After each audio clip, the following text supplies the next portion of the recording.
Good morning and welcome everyone to the Tuesday, January 18th, 2022 Board of Public Works. We are recording this meeting and we're also streaming live on the City of Madison YouTube channel. We have a very full agenda today, so it's always great. Clerk, may we have a roll call, please? Eaglin? Here. Courtney? Here. Carla? Here. Thank you. Board, have you had an opportunity to look at the minutes from the last meeting dated January the 3rd? If so, entertain a motion to approve those minutes. I make a motion we approve the minutes of the previous meeting. Okay. I'll second that motion. Any discussion? All in favor, please say aye. Aye. All opposed? Thank you. No adjustments today, correct, Brian? Correct. And next up will be unfinished business. This was on our agenda last time. We had two matters to come before us that Chief John Wallace will present with regard to NPD policy procedures and an SOP amendment. Chief, good morning. Good morning. Thank you, Mayor. Good morning, Board. Changes in procedures. One will go with the addition to our standard operating procedure, which has been labeled standard operating procedure number 44 within the Madison Police Department rules and regulations. And that pertains to investigative and data capturing with regards to how that can be disseminated, how it cannot be disseminated, and what the expectations are from the officers who gain access to this and where they can use it and not use it. So it's before the board. Is there any questions with regarding to SOP number 44? It's very, very short. It's very straightforward, and essentially, Chief, what this does is it just sets forth a policy that officers of the police department can only use information obtained during the investigation and data capture process for official business. Absolutely correct? Yeah, only for official business and very limited on dissemination, only for law enforcement need nature only. So. Okay. Just totally makes sense to me. Board, any comments or questions for the Chief on proposed SOP 44? Just a recap, we went through all of our standard operating procedures a year ago, adopted changes to probably about a dozen of them, and Chief, I'm glad to see that the review process is ongoing. It is. Because it really does need to change as our department changes and as we get more sophisticated in collecting more and more information. We have a really good foundation with our SOPs and our rules and regulations, as you stated. They'll ever be changing as the needs come forth and as new situations arise, and we see need for a standard operating procedure, then we'll certainly implement one. But we have a very good foundation now, and very happy with what we're seeing. Chief, this would include video such as the cameras that we have installed. Yes, there is. So There is one for basically those any kind of data capture. Correct. Yes, sir. Any form of that. So. Yes. And all the officers now have their own body cam. They do, yes, sir. I make a motion we accept the SOP-044 as written. I'll second that motion. Any discussion? Comments or questions from the audience? Hearing none, all in favor, please say aye. Aye. All opposed? Thank you. Chief, let's go to rules and regulations. Yeah, longevity pay, section 22. In addition to that, I respectfully request the board to take a look at and entertain the approval of is Tier 1 hires years of service with their previous employment will be carried forward to their employment with the Madison Police Department. This applies to Tier 1 years of status only. Tier 1 officer is one that has successfully completed the Indiana Law Enforcement Academy and is considered a Tier 1 officer, has all the credentials necessary to be a full-time police officer in the state of Indiana. My reasoning for this is it's extremely competitive. Some departments have gone to this. It's extremely competitive to draw new candidates to the department. This, to me, would be a certain incentive to get some of the best, hopefully applicants, to apply with the Madison Police Department. And so I would ask the board to consider implementing that. I spoke to Mindy. We've seen no issues with regards to the funding of this. So an example would be if somebody from the Sheriff's Department applies and they have 2 years of service as a Tier 1 officer at the Sheriff's Department, their 2 years of service would come forth with them to the Madison Police Department with regards to longevity pay. So if they had 2 years of service, then they would receive 2% longevity pay in the senior patrolman salary. So using this as a recruiting tool. In addition, we have 6, I think, officers that have came to us over the last 10, 15 years that have brought years of service with them. I really want to be fair to them. I realize we can't go back and pay all those years back to them, but I would like to go forward with adding those years of service they had. For example, Officer Jackson with the Hanover Police Department. I think she had 2 years on that there, maybe a year and a half. That would come with her, or actually would be implemented now as far as her longevity with the Madison Police Department.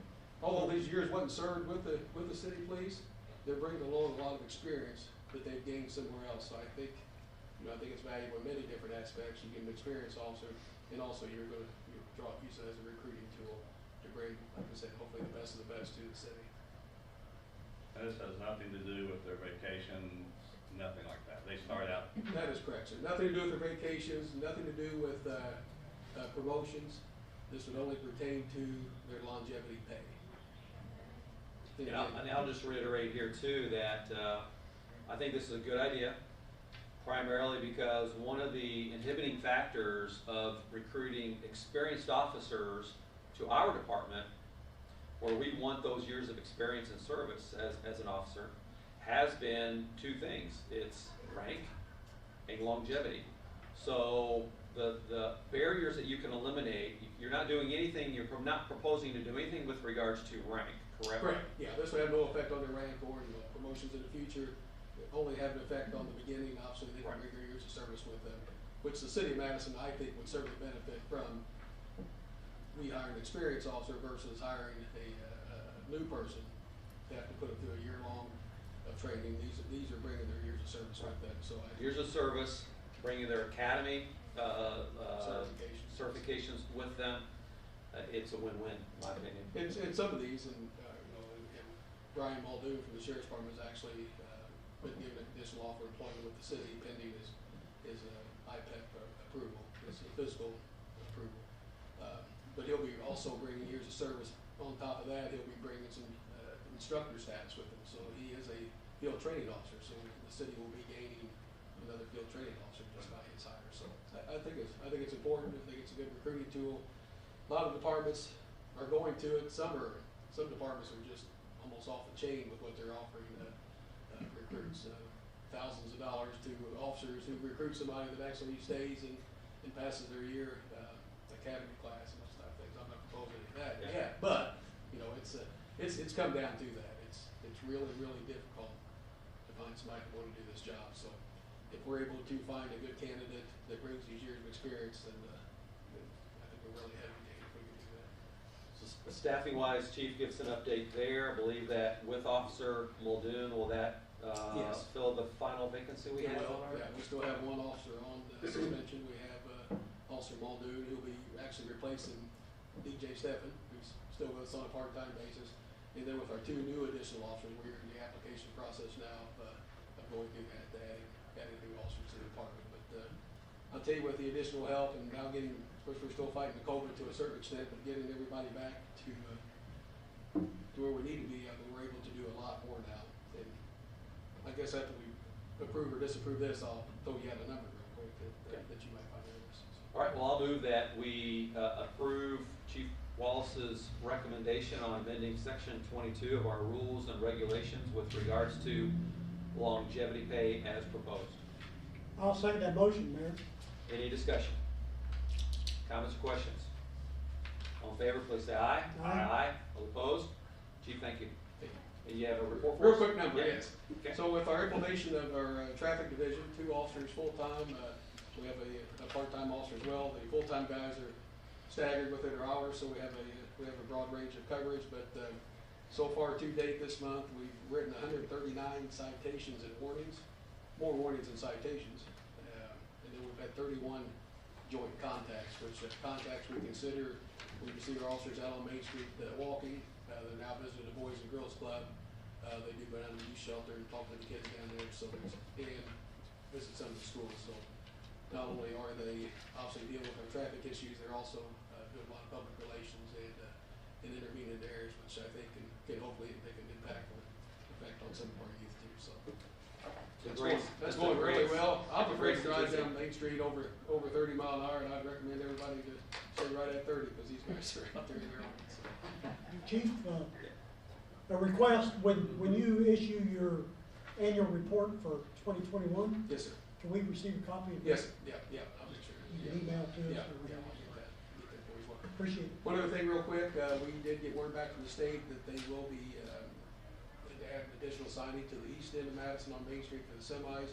They're actually gonna put out an overhead sign restricting the Main Street traffic, so hopefully that will help even improve it more. Captain Stephen has really, retired Captain Stephen has really stepped up, been working with the state on getting additional signage, and also working with a lot of the GPS acts to have that implemented on the GPSs restricting Main Street. So that coupled with the enforcement, I think, hopefully everybody's most big difference. Well, I think the example here is when you staff your resources properly and you allocate them in a targeted way, you get the outcome that you desire, which is a safer community, more respect for traffic laws, and people notice that. That's particularly downtown where we have more density and more pedestrian traffic.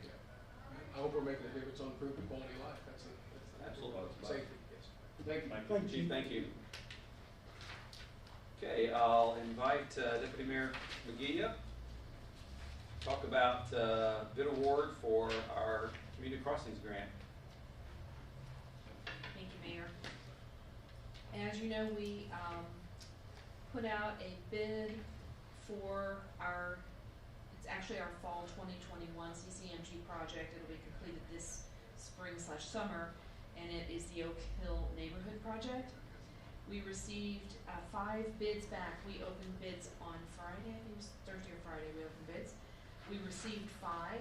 There was quite a variance in the amounts bid from those companies, for anywhere from $2.5 million, almost $2.6 million, down to $1.5 million. So I'll talk to you briefly about the low bidder. This is All Star Paving. They did our community crossings project from I think fall of 2019, and there are several reasons that they're the low bidders on this project. There is $1 million, over $1 million difference between the low and the high bid here, and they will do all of their own work. They will have no subcontractors in this bid, and they caught some things in the bid specs that some of the other companies did not. One, they charged very little for their mobilization and demobilization charges. Typically, we have to pay those charges when we're doing paving all over town. They're picking up equipment and moving it and removing it, so those charges can get quite high. With this job, because we're doing this project all in one neighborhood, they basically are going to show up and put their equipment in place, and they won't have to move it again until they are done with the job. So that helped a lot on the cost of mobilization and demobilization. Traffic control is also something that they were able to come in low on, because it's one single neighborhood. We're not managing 2 lanes of traffic, 4 lanes of traffic, a lot of pedestrian. It is just all within a neighborhood, so that was helpful to this bid. And they purchased a new piece of equipment that will help them with the installation of sidewalks, concrete, and curb and gutter. So it will allow them to do this job much faster and cheaper than some of the other contractors who don't have that equipment. So that also added to the cost of their bid.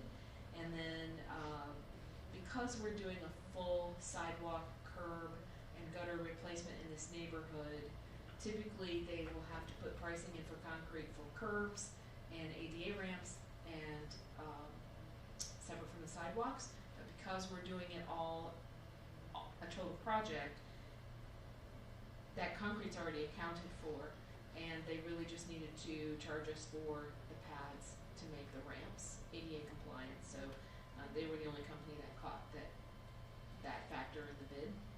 So that is why their bid is so much lower. My recommendation to the board is that you accept their bid. It has been reviewed by our engineers. It's been reviewed by Kenny Washer from the street department, our road expert, and Joe Jenner has reviewed it for all the legal aspects, so I would ask that you recommend acceptance of All-Star's bid, and also that you allow Mayor Courtney to sign the contract on your behalf when we get that drawn up. Mindy, describe a little bit more about the scope of the project, because this is, I think, a unique approach for us of doing sidewalks and streets and gutters all at the same time. And you know, we spent quite a bit of time through planning in order to create a sidewalk asset management inventory and a rating system. How did that play into where we are today with regard to doing a sidewalk and a road project? Right. So using our road paving system, the Pazer system that we use for all of our condition of all of our roads, we ask our sidewalk study team to rate all of our sidewalks in the exact same way, so that we can then take that information, overlay it on top of each other, see where the worst roads and the worst sidewalks are. I didn't know what I was going to see when I did that the first time. I was hoping that something would match up that would make sense for us to centralize all of our project money. And Oak Hill, when I put those overlaid each other, Oak Hill stood out above. There are a couple of other areas that we'll look at next for our next projects, but Oak Hill overall was really bad sidewalks, bad roads, curbs, gutters, driveway approaches, all of it was in serious deterioration. So that made the natural choice to take a look at that neighborhood. It is a different way of thinking, Mayor, but for some of the reasons I've just talked to you about the bid, we felt like having one location to have these contractors come in and drop their equipment would save us money, because they're not dragging it all over town. They can come in, concentrate on the job, they can organize it however they need to for efficiency. And I think that has shown true with this bid, where we were expecting a $2 to $2.2 million project, and the bid award is going to go for $1.5 million. So I think that has shown true that it's a good way to look at it. For the people in this neighborhood, it's been a neglected neighborhood from an infrastructure standpoint for a long time. So they will have all new roads, gutters, curbs, sidewalks, and all of the sidewalk corners will be ADA compliant. And then we're looking at some other improvements for that neighborhood. That would be a redo of their park. This is one of our few neighborhoods that incorporated a park within it, which I think is a great design for a neighborhood. So we're looking at options to redo the park. I would like to take a look at street sign continuity and street lamps instead of the telephone poles with lights. So a lot of things that we could do to improve that and make that a really awesome neighborhood. Funding will come into play on that, so we're looking at options, but this is a good place to start. And we will be working with our underground utilities as well to make sure that if there's anything planned or anything that is of an age that it needs to be replaced, we do that before we pave the roads. And when will this project start?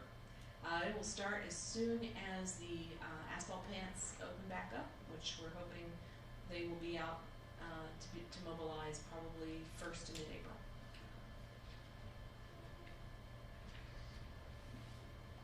I mean, yeah, I've driven through the neighborhood in the last few weeks, since we talked about this late last year. But the subdivision definitely needs a lot of work. It's facelift. In this area. And one of the problems, I think, with drainage, a lot of the driveway approaches, the way they poured concrete to get up in over the curb in order to get in the driveway. Right. It impedes the flow of water. And will this address those situations? It will. All the curb gutters and driveway approaches will be replaced on this job, so everybody's going to get a new driveway approach. As you mentioned, what they have now is the old-fashioned curved curb that goes up and makes a large bump when you're driving up into your driveway. So a lot of people have come in with either asphalt or their own concrete and filled that in so that it's smoother for them to go in, which, as you said, stops the flow of water. So, these will be designed, the driveway approaches will be designed correctly to fit with the flow. And another question, this comes in under our bid allotment from Community Crossings. With the amount of the bid that we received and along with our matching funds, Right? this comes in under that, It does.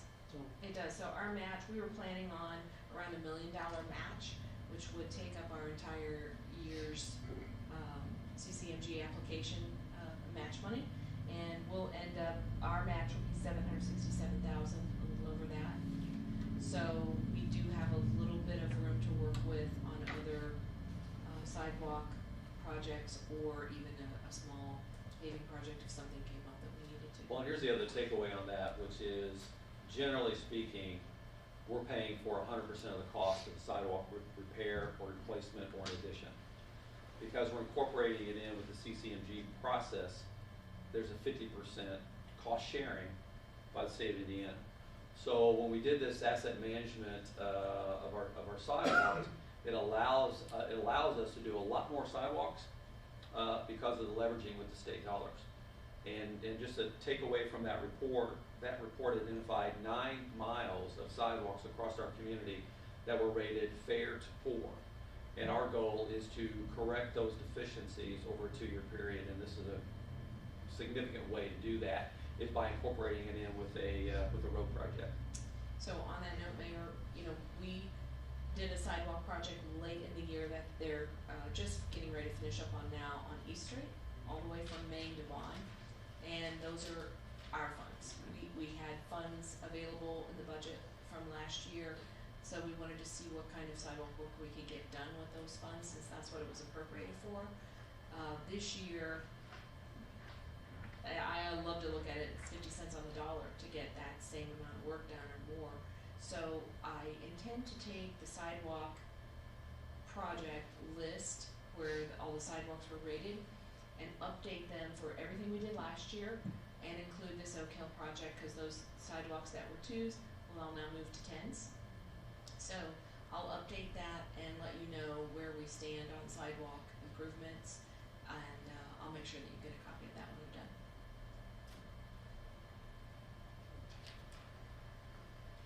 Any more questions for Mindy on bid award for job number 21109, Oak Hill project? Make a motion for job number 21109 be awarded to All Star Paving. And part of the mayor to be the sign of the contract. Mayor, I'll second that motion. Okay. Any comments, discussion, questions? Hearing none, all in favor, please say aye. Aye. Aye. All opposed? Thank you. Thank So you. this is an exciting one. One question, who did the work on Michigan Road, the Culver? the culvert work? That was All Star as well. Okay, good. Traffic control on that was really Good job. Yeah, and that is very, that's reinforced metal within the concrete. When they got in there to do the work, they saw that metal backstop piece was completely rusted, so they replaced that and then encased it in concrete. So and it's very thick. As you drive down the hill, you can see how thick that is. So it should be there for a while. Well, the traffic control was really good. I I thought will that let golf them too much because they were run over the workers and the traffic. I'll let them know. Okay. Thank you. Okay. And you want to back up? I want to, before we move on, I want to back up to unfinished business, Okay. when you're finished. For me? Okay. No, you're good. Okay, I'm good. Thank you. Thank you, Mindy. You did a good job. Thank you. Yes, sir. Yeah, under unfinished business, we've been discussing the cleanup of a fire that we had on 1202 Wells Drive that occurred in December of 2020. And I'd just like to report, I've driven by that project last week, and I drove by again this morning and checked on it. We've still got a significant amount of cleanup that needs to be completed for that project. So I'd like to see the planning office move forward on contacting the owner seeing about getting the rest of that cleaned up. The house has been demolished, but a lot of the demolition around the foundation it still needs to be cleaned up. Looks to me like probably a dumpster full is remaining, so in order to complete that project, there still needs to be some more cleanup. So. I agree with Board Member Carlo, Nicole and Dewey, if we could contact Mrs. Cox and first of all thank her for proceeding with the demolition. We do need the site cleaned up, and it's going to make a remarkable difference there on Wells Drive when we do. Thank you, Rena. Moving on, we now have several street closure requests. We have two right now. So JD, I see you're here for Riverfront development activity down on Fawn Drive. First one's resolution number 1-2022, resolution of the Board of Public Works and Safety of the City of Madison, Indiana, regarding the street closing for the Riverfront Development Corporation. Whereas there's been a request filed by J.D. Webster on behalf of the Madison Riverfront Development Corporation for a street closing in connection with the Stein and Barrel event to be held on Saturday, June the 18th, 2022. Now therefore be it resolved by the Board of Public Works and Safety of the City of Madison, Indiana, that Vaughn Drive between West Street, the west side of West Street and the east side of Poplar Street shall be closed from Saturday, June 18th, 2022, from 2 p.m. to 11 p.m. Welcome, JD. Thank you. Hard to believe another year's passed and you're already planning for an event this summer. Trying to get off on a quicker start than last year, hopefully without the COVID roadblock, yes. Well, tell us a little bit about the event, and I know this is one of your primary fundraising events for all the great work you're doing on Vaughn Drive. Absolutely. Two events again this year, our Weinstein Barrel, which is our primary fundraiser. We had a tremendous year last year, 850 people were there. Excited about the outcome. We raised a lot of money for future development of our riverfront. That event is June 18th, which thank you, Joe, for mentioning the dates and times and everything. And then, of course, our fall fundraiser is our secondary fundraiser, which is the golf cart UTV poker run. Both events and all proceeds, 100% of the proceeds that we do raise go right back into the current and future enhancement of our riverfront. What was that resolution number again? Two of them. That was resolution number 1, and then we've got resolution number 2, Doing both which together, is is that okay? essentially, Yeah. Correct. yeah, which is for the same organization, but it's for the 8 golf cart and ATV poker run to be held on Saturday, October 1st, 2022. And that is closing, requesting the close down on Vaughn Drive between West Street and Broadway Street shall be closed on Saturday, October 1st, 2022 from 9 a.m. to 6 p.m. At all times, the participants will abide by the traffic regulations regarding golf carts and ATVs outside the event footprint. Okay. And how many years have you been doing each of these events? Weinstein Barrel, I think this is the 8th year, 4th year on our new platform, and then the poker run, this would be our 4th event. So yes, it seems like it's been 20 when you ask me that one day, and the next day it seems like it's been about a year. So depends on what day you ask us. Very successful events. Are you and Kurt still auctioning off boat detailing? I'm just curious. Absolutely. All right. Absolutely. We'll take your bid of $1,000 right now. I know you will. Board, any questions for JD? I know one of the things we need to do is we head into, this isn't yours, but just for the board and for our staff, as we head into a very busy event season, is making sure we're keeping our calendar up to date, because we do a lot of street closures, and a lot of them are concentrated in the same areas, in successive days or weekends, and we just want to be mindful to make sure we don't overlap anything and close it for two different functions at the same time. Sorry, Mayor. Yep. We do provide the employees to manage both ends of the closures as well, so I forgot to mention that earlier. We're not Fantastic. asking for any police security or anything like that, even though we're always in close contact with John and his team, and all the way up to the day of especially the poker run event, because that's the one where we dovetail on the issues with abiding by the traffic Yeah. regulations, which I think should be managed every single day, let alone on fundraiser days. So Sure. that's my Sure. personal opinion. a motion, we accept the resolution 1-2022 and 2-2022. I'll second Carl's motion. Okay, any discussion? Any questions? All in favor, please say aye. Aye. All opposed? Thank you. Thank you, JD. Thank you, Mayor. Appreciate Thank all you, the work Board. you guys are doing on the riverfront. Thank you for your support as well. Thank you. You're welcome. He doesn't look old enough, but he's been doing riverfront development for 30 years.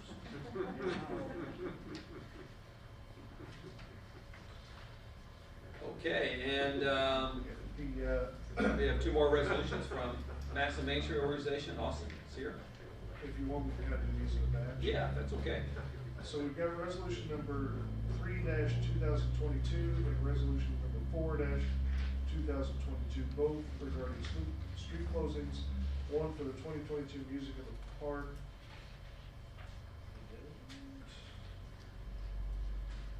There's something wrong with my title here. Are both of them for Music in the Park? Yes. Okay. Well, She those- threw us a curveball this year. Yeah. Okay, so the first one is for, events to be held on Friday, June 10th, 2022, and Friday, August 12th, 2022. And that would be requesting the closure of Central Avenue between First Street and Vaughn Drive shall be closed from 12 p.m. to 10 p.m. on Friday, June 10th, 2022, and Friday, August 12th, 2022. And that also requesting that parking spaces located along Bicentennial Park along the north side of Vaughn Drive shall be reserved for golf cart parking only from 12 p.m. to 10 p.m. on Friday, June 10th, 2022, and Friday, August 12th, 2022. The other is for events to be held on Friday, July the 8th, 2022, and Friday, September 9th, 2022. And that is for both sides of Broadway Street from Main Street. Between Main Street and Third Street shall be closed from 12 p.m. to 10 p.m. on Friday, July the 8th, 2022, and Friday, September 9th, 2022. And that the Third Street running west to east directly behind the Broadway fountain shall be closed from 6 p.m. to 10 p.m. on Friday, July the 8th, 2022, and Friday, September 9th, 2022, to allow for golf cart parking. Yeah. Good morning. Good morning. Austin with Madison Main Street, here to once again request closure for music in the park. If you recall, the last 2 years we've been at Bicentennial. Traditionally, this has been at Broadway Fountain. We moved it originally because of COVID to provide more space. We wouldn't have to cancel the event. We had really great feedback. It was, I think, very safe for people to be at Bicentennial for golf cart parking and things like that. We had great exposure and visibility. We had a lot of folks that were also requesting for it to be moved back to Broadway Fountain. A lot of people just love the character and scenery at Broadway, and it's just a different feel. Due to COVID still last year, we continued with it being at Bicentennial, and now we're figuring out, can we put that event back in the box, if you will, at Broadway. So this year, to try and see if we can do that and to see the best location for the event, moving forward, we're splitting the two up, and that's why the request is at Bicentennial for the first and then at Broadway at the other. So we're alternating to try and see which is the best. And we'll alternate and plan with bands accordingly also with the size of bands and the crowds we're expecting. Austin, have you in the past measured attendance at Bicentennial versus Broadway to get you the comparison? Yeah, we have volunteers try and count each time. The best gauge for me is always if the vendors had a successful night or not, because people are there to donate, have a good time, but also to maybe either pick up dinner on the way or purchase dinner while they're there. Vendors have always said that at Bicentennial it's the best. We have anywhere from 500 to 800 people at Bicentennial. In my experience, I've only had one music in the park at Broadway Fountain before we made the move in 2020 over to Bicentennial. In that event, we had 500 to 600 people in and out. There's pros and cons for both locations, and our committee was very split. So that's another reason why we decided to try and let's see which is the best location and alternate and try it out. Will you, if you go back to Broadway, will you still have room for the vendors? Because it seemed like your vendors grew at Bicentennial along the Vaughn Drive border of the park. Yeah, typically they set up towards Main Street, because with the band being on the north side of the fountain going towards 3rd Street, the sound carries a lot better that way, so your crowd kind of lingers that way going down the rest of Broadway. So we put the vendors up more towards Trinity Church in the corner of Galena Garlic and Main Street. So if we have vendors this year, then it would be, well, we're planning to have vendors, 2 to 4 will be up on that south side of Broadway Fountain, between Main Street and the fountain. There have been so many golf carts entered into the community Yeah. in the last year. Yeah. I just think it's a real problem to expect those people to have the same good feel for the music at the Broadway Fountain. Cause it's set Yeah. up so nice down the river, and the golf cart population is just getting bigger and bigger. That's my only concern. We're Yeah. still accommodating golf carts, Yes. on the 3rd Street side. I mean, I was gonna bring that up too, as Carl is, you've gotta manage traffic a little differently there, because you'll have to actually block off 3rd Street up toward, Elm Street Mhm. at that intersection, because you'll have the intersection of Broadway and 3rd Street open, north for, the golf cart staging area. I'm okay with experimenting, but, we're not subjected to any executive order or public health order with regards to crowd sizing, but COVID is still very much among us, and this is great that it's an outdoor event. We are taking a very, very wide open space and then now making it in a much more smaller, narrower venue. Not objecting to your changes, but and I know you're being thoughtful about what Carl brought up, as well as managing through just the continued public health aspects of crowds. Just need to monitor that, and don't hesitate to change it if it looks like the trends are. You need to stay at a larger venue. Give us a call, come back, and we'll work with you. Okay? Yeah, that would be Yeah. great.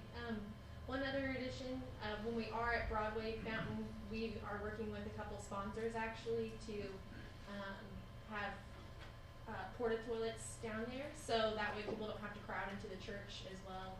Sponsors have preferred that for the golf carts so that they can kind of have their own area in the back. And just like you said, Mayor Courtney, having 3rd Street closed, and also requesting for extra barricades for that McCormick Lane in between there Yep. to help direct the local traffic and neighbors that are right there, almost to 3rd Street and Broadway, will be really helpful, just so we can make sure the golf carts are in a good position. And, yeah. Have the events schedule's been printed yet for 2022, are you waiting for this to be approved? We're waiting for it to be approved, yes. So Okay. then we can put out posters, social media. I know you posts, always have an everything. event scheduled with all the different stations around town, so this, you're okay with all that? Yeah, so we're just waiting for the final go-ahead so we can put that on everything, those locations, so folks don't get confused, and we can help to promote and advertise the different locations. I think the Music in the Park is fantastic event for our community, so I'm really grateful that Madison Main Street goes to so much effort to create that quality of life and feature music as that economic driver that we know it is in Madison. Board, any more questions? Any comments, questions from the audience? Has there been any thought given, I don't know, this is just an idea that came to me, talking about limited space at the Broadway Fountain. I mean, it's a great venue, but it's more of a confined atmosphere than Bicentennial Park. And I know that the Lanier Mansion has their own events, their own music events and things. Has there been any thought possibly of maybe moving an event to the front or back lawns of the Lanier Mansion? We haven't, I would say more or less to respect their event being there historically, and we don't want to confuse folks. But we haven't considered that location. I would say we've discussed a lot of other parks downtown. We even threw out John Paul Park, just because that's another underutilized space. But obviously the cons outweigh the pros for our committee speaking about that. But no, that's a good suggestion to consider. You know, might allow for more parking, maybe a designated area for golf cart parking along, Elm Street or Vine Street, so, I mean, just something to take into consideration. Maybe a little bit more expanded area than the fountain, but with a good atmosphere, you know, than the near home, so Yeah, just maybe something to think about, so. yeah, I'll share it with the committee. Like Carl, I like the fact that you're experimenting, and eventually you'll hone in on what is most popular and works best. Yeah, thank you all. Thank you. So, board, do we have did we already do this? Nope. Okay, got sidetracked there. I'll move that we approve resolutions number 3 and 4-2022. Second mayor's motion. Any discussion, comments, or questions?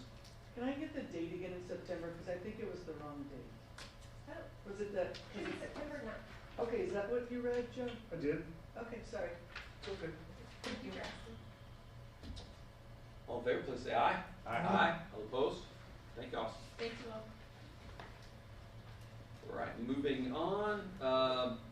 John, I see that you're here today, and next on the agenda is an amendment to the agreement for transfer of lot between the City of Madison and the Historic Madison Foundation, Inc. And for clarification, what the board has today is they have the red line to the amended agreement, which amends and replaces, frankly, the original agreement that the City of Madison executed with Historic Madison on July 15, 2019. So appreciate you being here today. You want to talk about the project, and then we could answer any questions the board might have about the agreement. Basically, we have a vacant lot on Poplar Street that we wish to transfer to the City of Madison. The original idea was that that could be transformed into a parking area. After doing a study, the cost came in way too high, and so the amendment to the original agreement that was approved, as the mayor said, 2 years ago, takes into account those changes, and so we're ready to go ahead and deed that property over to the City of Madison for future use based upon the agreement in the amended language. I think this is a good solution. It also emphasizes the economic development plans that we have for Bicentennial Park and the parking deck or parking lot that is at the corner of Poplar and Vaughn Drive. And I appreciate HMFI, they're considering these changes that we've asked for, and it's going to be a win-win for the whole community, and particularly that area. It does provide for sidewalks and some designated parking for HMFI, but more importantly, it takes a parcel that we can now clean up and use it as green space and improve the look of that whole corner. Well, it's great for the local property owners. Number one, their property values will go up. And there's neglected homes over there between Poplar Street and Central over there. So that'll be an improvement to those properties. And also it's an improvement on behalf of the viewshed for the Shrewsbury Wendell House National Historic Landmark, which we completed an award-winning restoration on that property. And it's all part of improving that whole area, ties in with the Riverfront development, ties in with our plans for that area. So it is a win-win, and we're happy to be here today representing Historic Madison Foundation and this process. Right, and as John was indicating, the catalyst for all this was the investment you all were making in the Shrewsbury Wendell property, but also the Hyatt House, your offices up there at the corner. The Hyatt Talbot House, I'm sorry. Exactly. Yeah. We moved in there last year. The newspaper covered it in December with a big newspaper article, and so and there'll be continued improvements in that area, especially with the city taking over this lot. It's going to be a really good change for the city in that neighborhood. We're excited about it, aren't we, Mindy?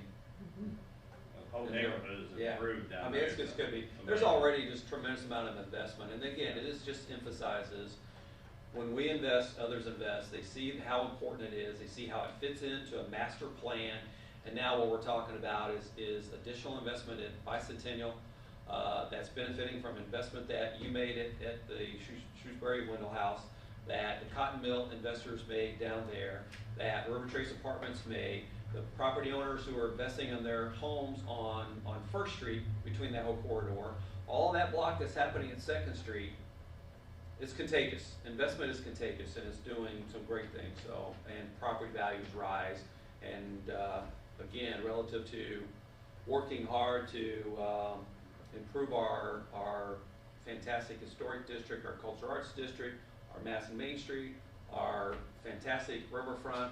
This is all part of it. And what's interesting is that lot was part of a plan that John Windle, who founded Historic Madison in 1960, dreamed up in the late 50s or early 60s. We found a sketch of that whole neighborhood, including the Talbot Hyde House, the Jeremiah Sullivan House, the Shrewsbury Windle House, and that lot. And the Windles or Historic Madison didn't even own that property in early 1960s.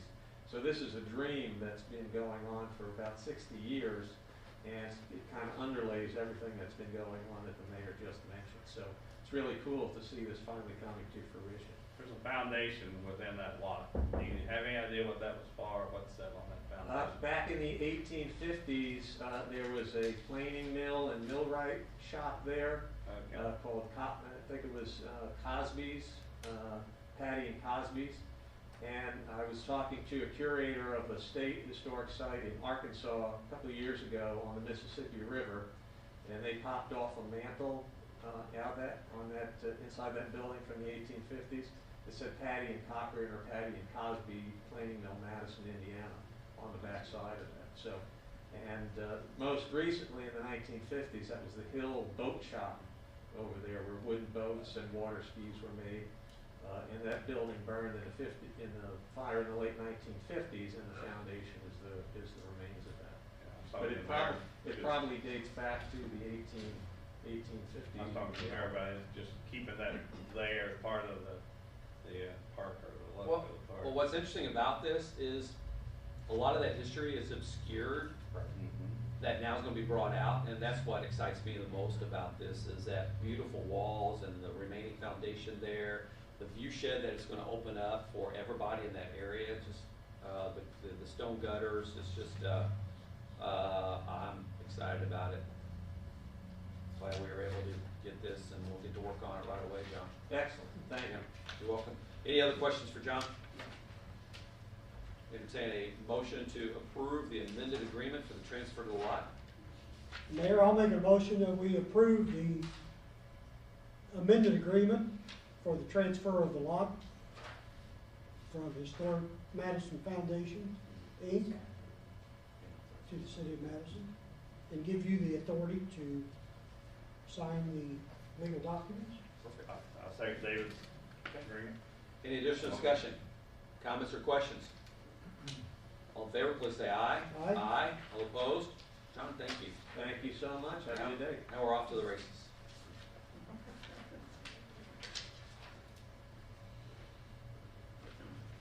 Next up, continuing with all this fantastic progress that we're having here in Madison, Indiana today, is Nicole Schell, our Director of Building and Planning. I think I got that right.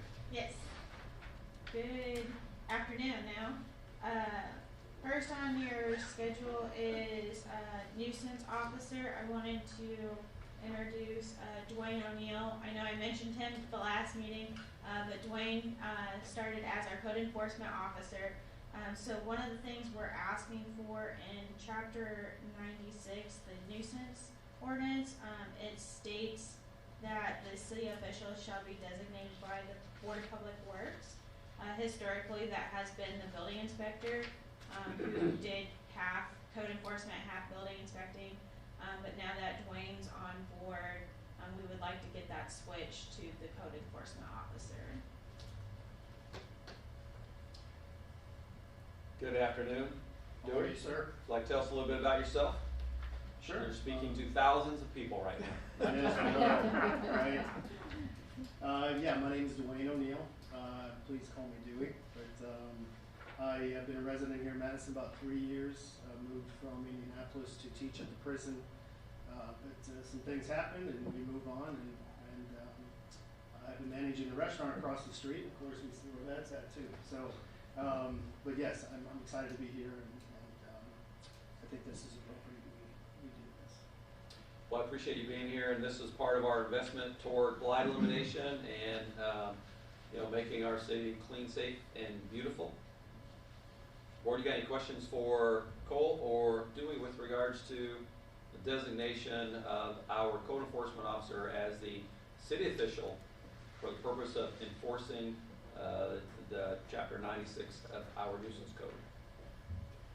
Just say good luck. Yeah. You got a tough job. Yeah, I should have thought this through a little bit more. Huh? I can handle it. Thank you. Thank you. Who's that motion? You said good luck. Do you want to move? I move that we, we appoint Dwayne O'Neill to the nuisance officer enforcement job for the city of Madison. I'll second that motion. Any discussion, comments, or questions? All in favor, please say aye. Aye. All opposed? Thank you. All right, Nicole, you get to stay because the good news continues with regards to additional PACE awards.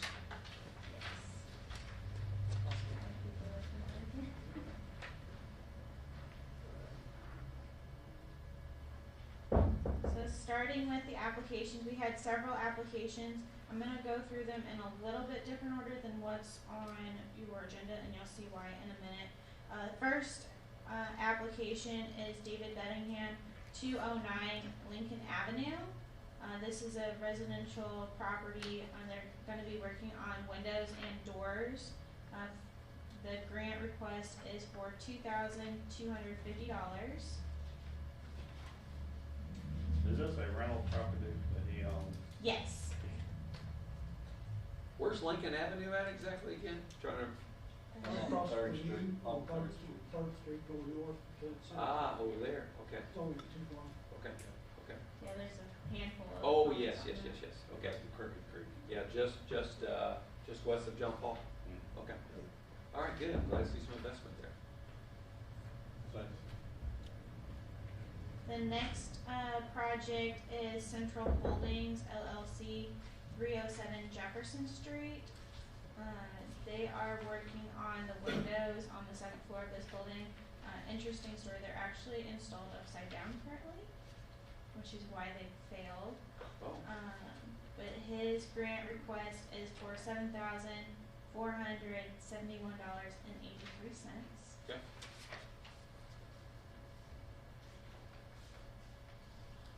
Next application is Devin Sharp, 718 West Main Street.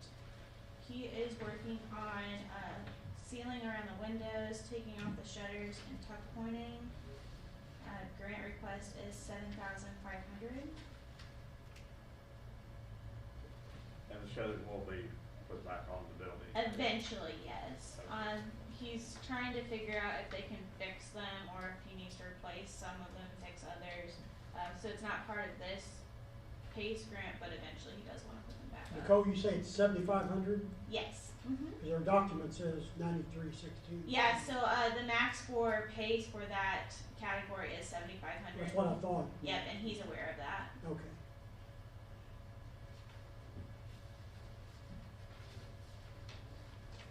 The next application is Katherine Roy, 743 West 3rd Street. She is working on tuck pointing. Her grant request is for $7,500. So she lives in this property, correct? I believe so.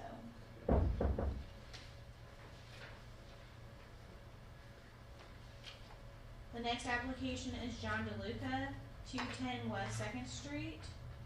He is working on adding storm windows to all of his windows. His grant request is for $7,500.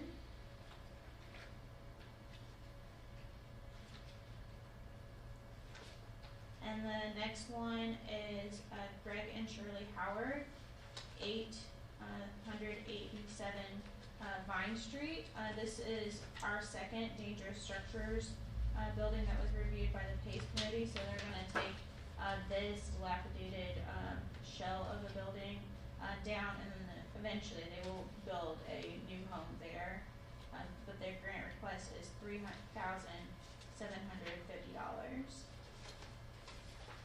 And the size that they're gonna build back meets all the setback requirements. It will, or they'll get a variance. They haven't gone through that process yet, but they wanna get this down, before it collapses and hurts someone.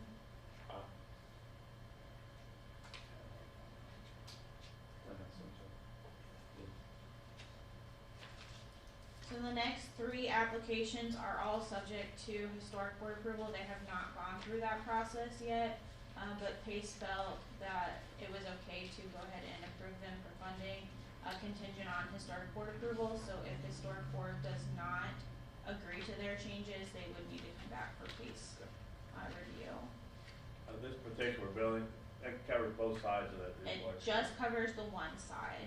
So this is William Peckinpah, and it's only 912 West First Street, which is the side without the blue shutters.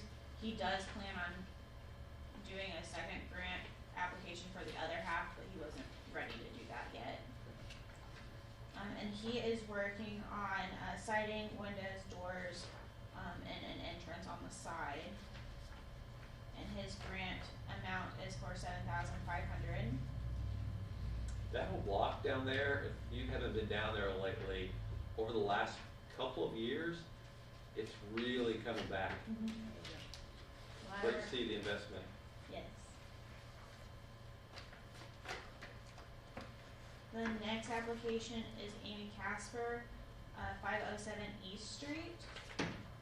They are working on siding, windows in their porch, for a grant amount of $7,500. Love the style of this house and the work that they're proposing to do on it. It's very unique. Yeah. I think we've been in the Casper family since it was built. For almost ever, yeah. Bernie's lived there literally forever. Yes, his Yeah. entire life. Yeah. Yeah.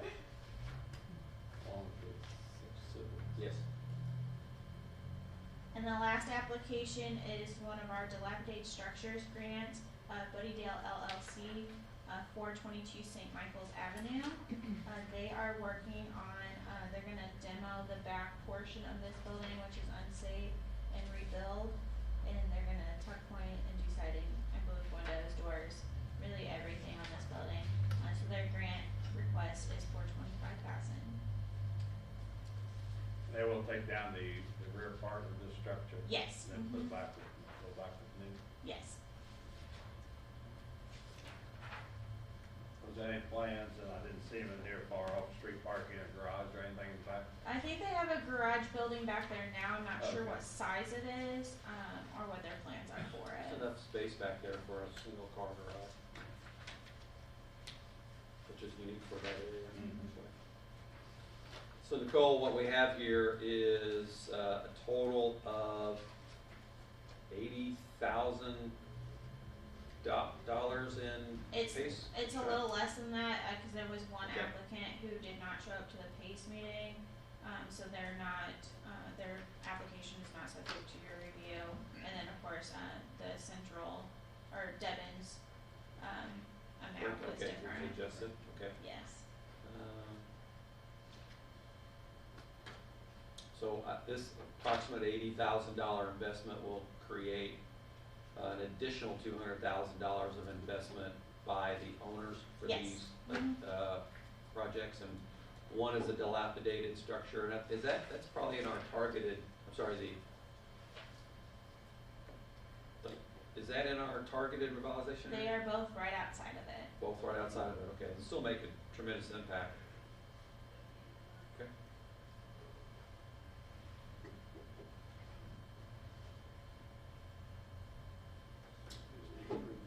I'll move that we approve the recommended PACE grant awards for these projects as presented. I'll second the motion. Any additional discussion? Comments or questions? All in favor, please say aye. Aye. All opposed? Thank you. And we have an amendment? Yes. So this grant amendment was filed by Jason Madison for his property at 711, 713 East Main Street. He had some issues with his original contractor, so he's got a new firm on board, but there was a change in scope and in price. So originally they were going to remove the lead paint and tuck point. The new contractor pointed out they can't really see what tuck pointing is done under the lead paint because it's so thick. So their new request is to just remove the lead paint, and then they're gonna reevaluate. So it doesn't affect his grant amount, it just affects the scope. Okay. To remove that lead paint, there has to be a lot of supervision and Yes. we just can't wash it down together and Right. can't we? Has to be collected. Okay, I move we accept the proposed amendment for 711, 713 East Main Street. Second motion. Any comments or discussion? Any questions? All in favor, please say aye. Aye. Aye. All opposed? Thank you. Thanks, Nicole. Keep up the great job. Yep, that's all I have. I did want to give you a couple of numbers that you all asked about last time. Okay. So PACE in 2021, there were 52 applications approved. That totaled out to $590,388.91 in city / county funds, which were matched by almost $2 million from the public. And then in 2021, our office reviewed 151 building permits, totaling over 73 million. So we have a lot of work going on in the city, and we're hoping that 2022 will be the same. I think it won't be the same. It's going to be twice as much. Good job. Seeing the trends that are already occurring across the community, it literally will be twice as much. And I'm really grateful for that because it just shows how strong the investor market is and our labor market, as we talked about at council 2 weeks ago. The county's unemployment rate has dropped below the state average at 1.8%. At the height of COVID, it was over 20%. So our community's recovered very, very well. And of course, workforce and supply chain issues remain prevalent all across the community. So, but that's not stopping investment, which is you're going to see just a tremendous amount of investment this year. Thank you. Thanks, Nicole. All right, Deputy Mayor McGee will allow you to come back up and introduce the Gardner insurance renewal. Great. Thank you guys for being so patient and waiting to the very end. We could have started off. I don't know who just did the agenda. I'm gonna say something to you. Yeah. Here through the whole meeting, You but. probably would have lost the crowd. Thanks, Tammy. Yes, thank you, Mayor. Greg and I is here, Katrina's here, from Gardner Insurance to go through our insurance renewal. This is all of our property, vehicles, umbrella, all of that type of coverage. It renews every year on January 24th. And this year we put it out to market for bid, so you'll see the results there on who declined to bid and what the bids came in back. I met with Greg and Robin and Katrina on, was that Friday? Thursday. Thursday. We met for 2.5 hours and went through this information. I had received their initial proposal and sat and compared it line to line to our current coverage. So quite a bit of time has gone into this renewal. I will tell you this is not an easy one. I'll let Greg explain because he can do much better than I, but I'll have some thoughts for you at the end, but we'll need your recommendation on this one for sure. Okay, thank you. Thank you, Wendy. Thank you, Board. I also have Andy Brown. Welcome back, Andy. From Gregory and Appel, joining me here as your existing, our agency partner and broker on your public entity program. I do have some additional reference documents, if I can drop those up. Sure. Should be a bundle full of all there, some of which you may have, and there's some. Is that before?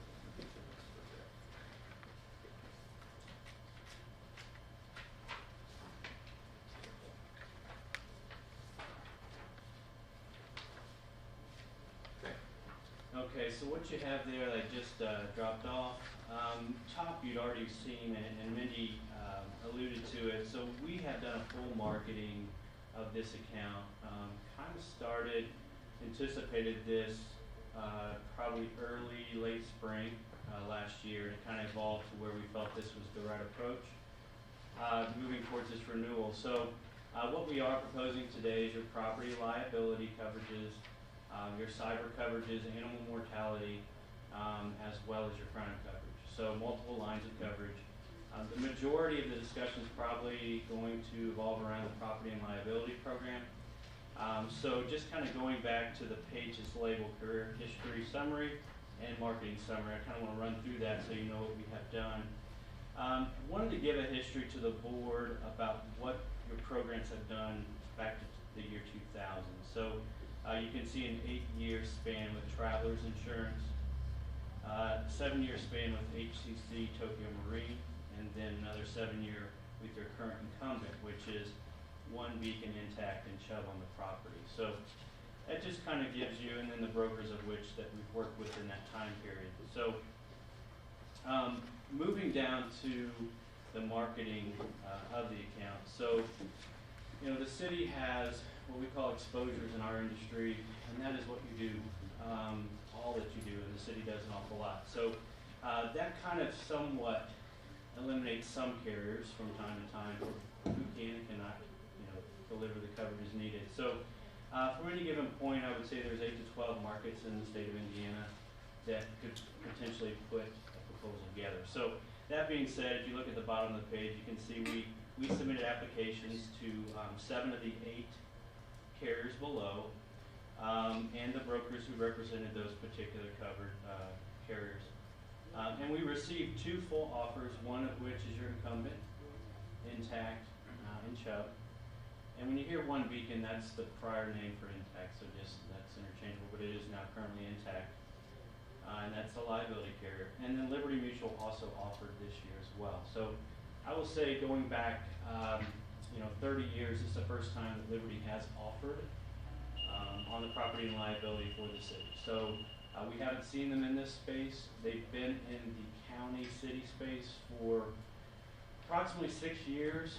And they've really only been prevalent in the counties and cities for the last 2, as far as when we've seen them out there offering in these lines of coverage. Now, that being said, they do write about 80% of the school systems in the state of Indiana, which is, of course, a public entity as well. So they're not entirely new to that space, but the cities and counties obviously have a few different challenges, as you all know. So the third carrier that offered a liability quote is called Trident. It's the third on the list down there.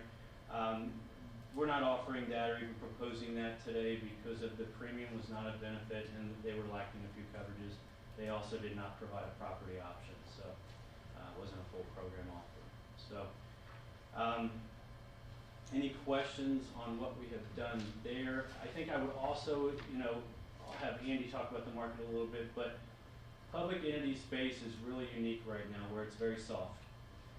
Every other market in insurance is very hard, so that's very uncommon. Reasons, I don't know, maybe it's an indicator of what everything's going to do in the future, but when I say a soft market, that means that companies are more willing to take a risk and put a bid together. So, when you kind of look at the overall marketing approach and what was offered, I think it gives you a good view of what is out there for the city at this point in time.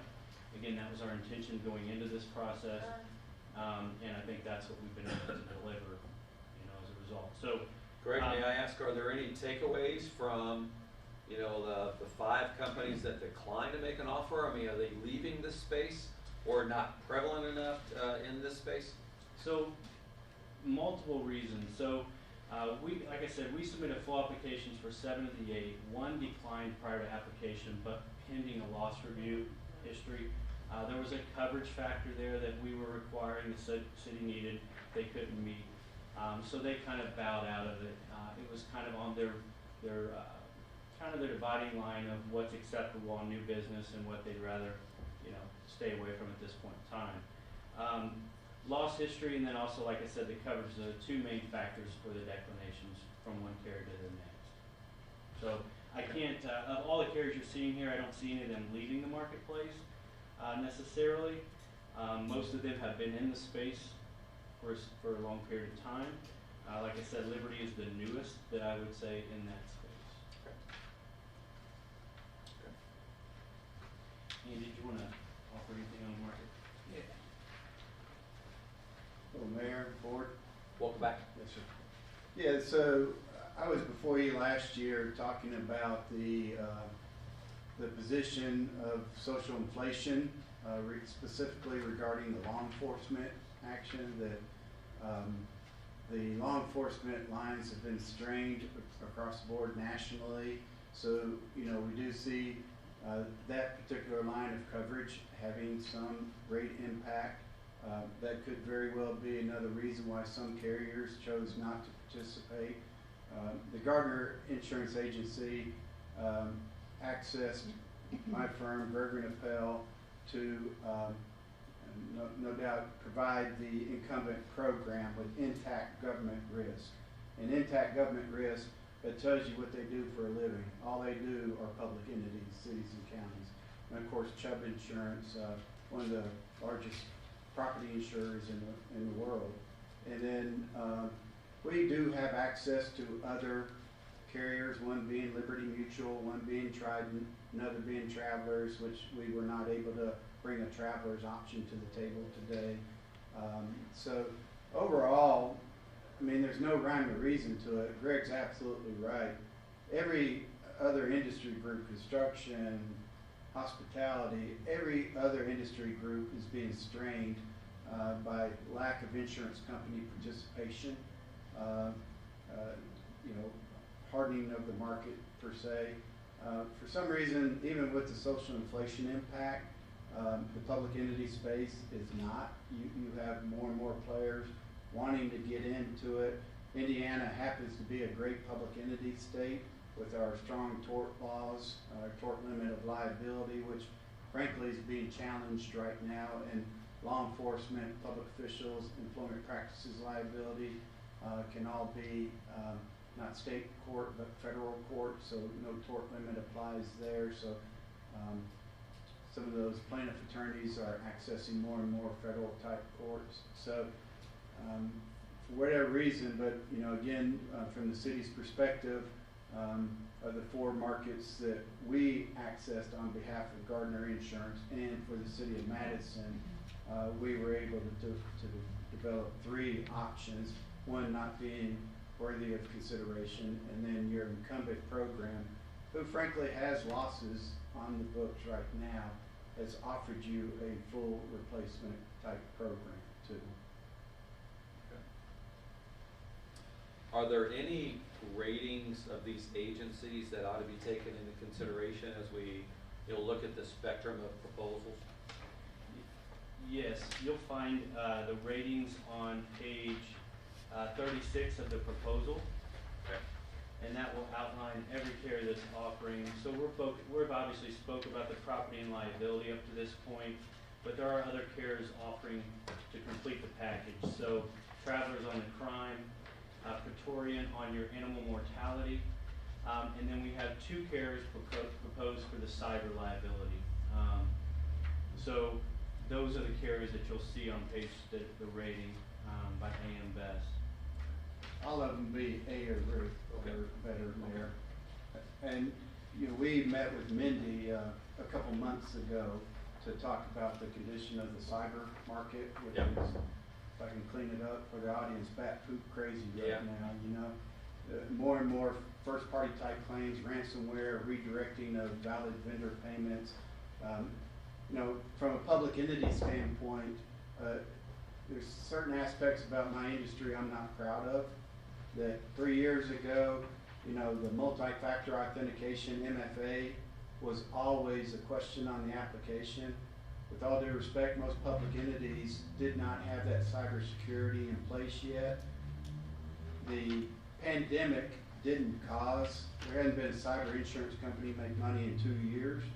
The pandemic didn't cause that. It only enhanced and entrenched it as people were working from home, probably became less concerned about cybersecurity, clicking on things that they shouldn't have, letting the bad guys in. So really, the fourth quarter of 2021, most of these cyber insurance companies started dictating that to get coverage, you had to have MFA, multi-factor authentication, as a baseline. So we had talked to Mindy, brought our cybersecurity expert down to, I think the city made yeoman's effort to try to get that cybersecurity in place. It's not going to stop at MFA. You know, the bad guys are going to figure a way around that. There's going to be other things that are come. So, you know, cybersecurity investment will be something that the cities and counties in the state of Indiana will have to continually invest in. But we were able to secure two cyber options, which I commend the city because I serve public entities throughout the state. You have a lot of brethren out there that have not been able to secure cyber coverage because of these most recent dictates from the cyber insurance companies. There's really only one cyber carrier to consider there, and it's because of their ransom offer. And it is the higher priced one, but the lower priced one has $25,000 of ransomware coverage. The higher priced one has $1 million. So in my opinion, Mayor, that's a no-brainer there. We've also provided some crime options for you that I think the city should heavily consider, because what we're seeing right now, if we have a cyber incident, not only are we triggering the cyber coverage, but we're also triggering the crime policy. I've shared with Gardner, we had a higher education entity that had a redirection of valid vendor payments to the tune of $850,000. They were able to claw back most of that from the bank. The cyber carrier didn't pay a dime on that. It was a crime carrier. So the way I look at it is that's a less expensive way to beef up your cybersecurity. Crime will never pay for a ransomware attack, but it could pay for a computer fraud or something to that effect. So those are all important things we have to consider because of just the use of technology across our platform, and the city as an enterprise is a relatively large enterprise. Millions and millions of dollars of payments going through, and of course our access with over 100 employees. Not very many people work remotely, occasionally, but we need to have the right structure and protocols and prevention mechanisms in place, and the insurance. It's all got to work together. Yeah. I'd encourage to listen to your IT providers as they come about, you know, different things that need to happen, to look at investing in your cybersecurity, because as I said, it's not going to stop at MFA. You know, it's going to endpoint detection where you have services that monitor incoming, outgoing email, every email, everything. So it's not going to stop at MFA.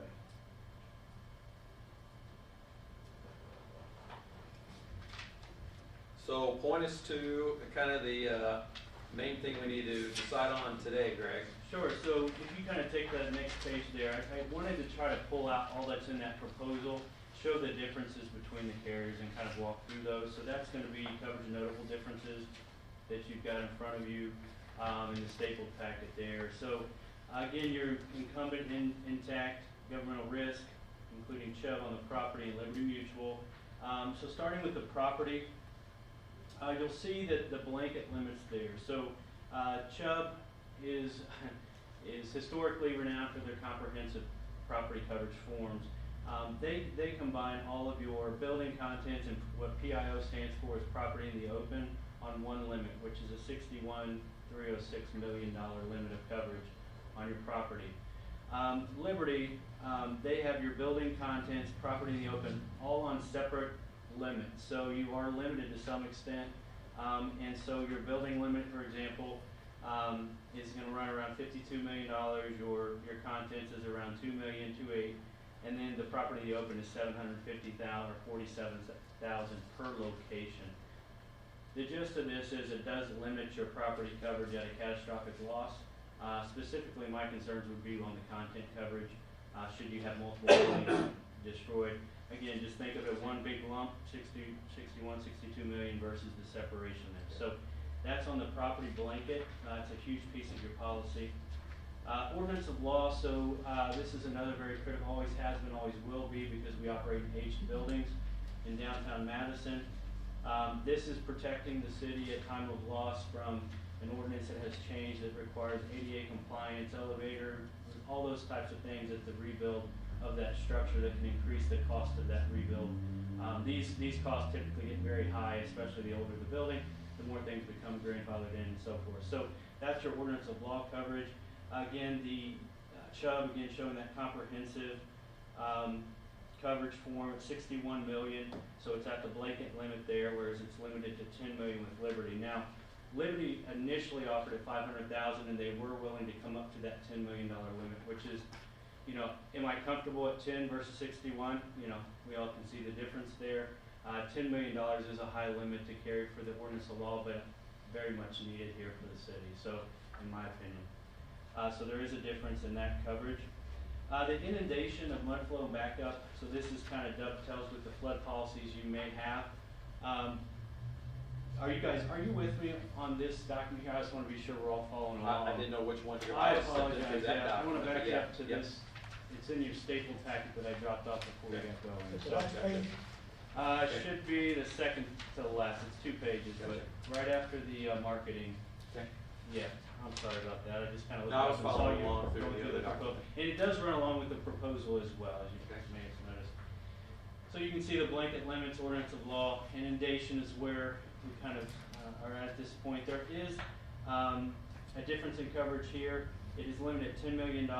This coverage essentially is going to dovetail with the flood policies that you currently have in place, which have been reviewed by Mindy previously as they renewed here recently over the last year and a half or so. So you'll see the difference. The deductibles with Chubb are going to be by location. It is spelled out on the quote. And the blanket limit is going to be at a $10,000 deductible with Liberty Mutual there. So there is a difference in the way that that would be covered. Business income and extra expense, so that is going to be the coverage to protect you at the time of a loss. City Hall kind of jumps to mind, the water department, water and sewer plant jumps to mind, where you can't operate and you have to set up at that point in time to continue business activities. So that's your business income is probably your lesser of the two exposures. Whereas your extra expense is probably going to be the need, most likely there, and that's going to help get you set up to operate the city as need be. So the difference in coverage here is that Chubb's going to offer you $750,000 on the blanket, one lump sum again, and the extra expense would then be available at $750,000, whereas it's at $100,000 with the Liberty Mutual coverage form as quoted. The last real notable difference in the property coverage would be in the named wind storm deductible. We haven't seen this for the city yet. It's typically your hurricane coverage that you see on the coastal regions, but with the weather patterns that we've seen, we're starting to see this happen. So Liberty Mutual would put a $25,000 deductible on any named windstorm. So Hurricane Ike jumps to mind here in our area 2 years back. So that would change your deductible from the $10,000 you carry now to $25,000, whereas Chubb would not have a named wind, it would be at the $10,000. So, any questions on the property within the proposal there? I know that we had provided the proposal. I don't know if there were any additional questions regarding the differences. Is there, relative to the limits on the Liberty real property blanket coverage is around 55 million, but on Chubb, I'm looking at a more detailed list here, but I guess what we're trying to get at is it's hard to make these comparisons sometimes because different deductibles, what's covered, what's in an umbrella, what's in a blanket, what's not covered. We can't just look at the price itself. We want to make sure we're getting the best coverage for the price. How do you distill this down in simple ways? Yeah. And somewhat impossible. But what I've tried to do with that summary there is to really give you the notable differences in the main parts of the coverage. So you just hit on the first with that blanket coverage, Mr. Mayor. You know, with the 309 that Chubb offers, it's that one lump blanket number. Carries a $10,000 deductible, catastrophic loss, replacement cost coverage, which is in case both carriers, Whereas you can see the three different limits there on the top three lines of the Liberty quote at 54,924, 2.8 million, and 724 per location. They're really breaking your property out into three categories, which again kind of limits the coverage. Typically, when we're looking at coverage and assessing value, we're looking at catastrophic loss situations primarily. There's everything in between, but when you're talking about a property and a blanket coverage, you want to have flexibility at the time of loss. You want to have that ordinance of law. You want to have all those extra coverage available to you at that point in time. Obviously, here locally, we had some public entity large losses in the past. I mean, the city's incurred from the hailstorm. You know, how does that play itself out? And I would kind of go back to claims management and loss development all plays into the factor of how a company manages your policy, your risk and your losses moving forward, creating a consistency in coverage package as well as pricing. So when you look at the hailstorm back in 2018, I didn't hear one concern about the promptness in which Chubb adjusted those claims. You know, those were, again, they're in play, but they handled their claims, and that's really historically what you always hear about Chubb. You don't hear about concerns with the way that those claims, and same thing with intact and the liability piece. So I think you're absolutely right, Mr. Mayor. When you start to really look at the subtle differences within the packages, the premium is really just one factor that should go into. You're looking for the value with the comprehensive, and you are changing your coverage package if you move to Liberty Mutual and chase a premium to some extent. I'm always a little leery of that because of the consistency and the performance that your current carrier has provided. That being said, I don't handle the budget for the city of Madison. So again, the Liberty Mutual offer is definitely, it's on the table for a reason. It is something that shows you the market and where the city stands within that at this point in time. But I'm also a little bit cautious when a company hasn't been in that space for a period of time and to what that looks like in the future. If that kind of helps. Greg, is there any benefit that you've seen over the years? Because I can recall, it was probably 10 years ago, there was a period of time where communities were not even getting any quotes and were uninsured, so to speak. Yeah. And is there any benefit that you've seen from longevity with the company and things like that? And going back to that first document, that's what I would say, going back to 2020, you've spent time with each carrier before that particular carrier program is priced out into the new carrier that's taken charge. So HCC was the last carrier to where we weren't able to find bids until Intact program came about. So I feel like it runs in a 7-year cycle typically, but nothing is normal right now. I think I can say that confidently. And so what the last 24 months have brought, the fluid changes have been more rapid than they were before in our industry, and the next 12 months are almost certainly going to be the same. So that also kind of leads me back to having consistency with the program, the carrier. The constants are the same in regards to Gardner Insurance and Gregory and Appel and Andy Brown, the services that will be provided regardless of the contract. We have more familiarity with the current program than we would with Liberty Mutual. Yeah. So, Mayor, you raised a salient point that, you know, if the city of Madison has a major loss, let's say property loss, Gregory and Appel, we employ our own claims team. And so you're going to have a Gregory and Appel employee, depending on the nature of the loss here, to help monitor and guide the insurance company through this process. I say all that because there are times where things get a little gray, right? So we had a city, large city, that actually had 2 tornadic activities. The second one, to trigger coverage in a property policy is with Chubb, there has to be damage to a physical address on the property schedule to trigger coverage. Well, they had a lot of debris removal. They had 50-foot tall walnut trees. Broke my heart seeing them on the ground. They damaged some chain link fence. We had the Chubb adjuster out there with us, and Chubb listened to us and covered that claim for debris removal. They had to rent a big chomping thing as big as this room to chop up all the debris removal. You know, there's been multiple incidents on this where at the time of a loss, you need to know you've got an insurance company looking for ways to pay a claim versus looking for ways to deny a claim. Everybody's gonna issue an insurance policy, i.e. a contract. So how they interpret that contract at the time of claim and listen to us and listen to the Gardner insurance will be key to the city's success moving forward. And I say that too from the liability perspective.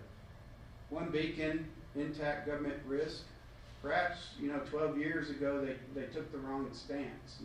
You have a lot of insurance companies that roll over and will pay off a nuisance claim, pothole claims, back up a sewer claims. Just because somebody flushes Pampers down the toilet and their basement backs up, there's no legal liability on that public entity's aspect.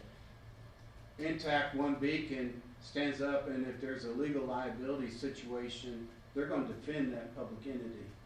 We've got some going on right now, so they are defending those claims. If the city or the county has a defensible position, they're not going to roll over and pay a nuisance claim. So I think there's value in that. I think there's value in the expertise that they bring to the table as well. We rarely hear about negotiating with insurance companies, right, on the premiums, but I wonder, the question I have here is that the difference in premiums are pretty significant. And one more aligns with our historical budget, the other one is 20% over, and it's just very complicated to decipher, because for what you pick up in premium, you're going to be sacrificing in coverage. They're not apples to apples, ever. They're never gonna be. But is there ever an opportunity to go back to Intact and Chubb and say, hey, this premium's 20% different than Liberty, can you get more competitive? So that we can be mindful of our budget as well as the relationship that we have with Intact and Chubb. Without cutting services. Without cutting coverage. The coverage. Yeah. That's definitely a possibility. Yeah. Mayor, it's always been my philosophy that if you direct me to do that, I'll do that. But, frankly, what I'm interested in is for insurance. I don't like to play that tit for tat deal.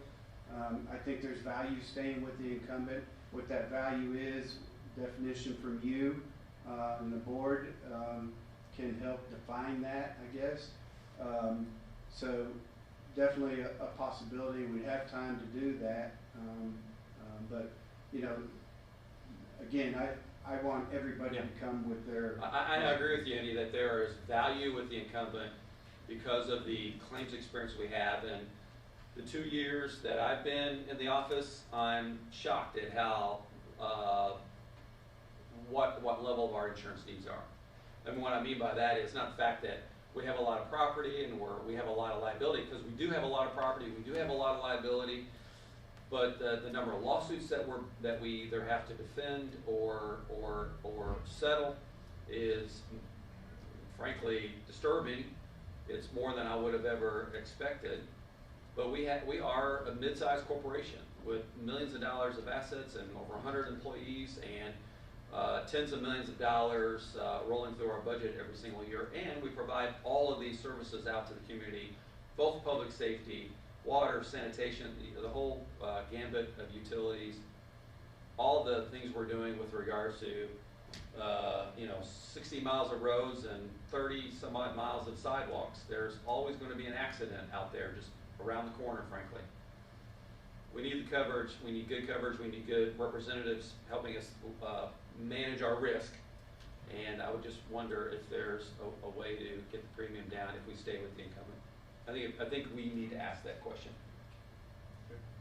The one thing that I will add on that, Mayor, the premiums, now both carriers figured the premiums on the exposure submitted, but there has been a fairly significant uptick in your exposures to new autos, the auto physical damage, total insured values increased, numbers have increased, so there are some fairly significant exposure, and that's, to your point, the growth of the city. Yeah.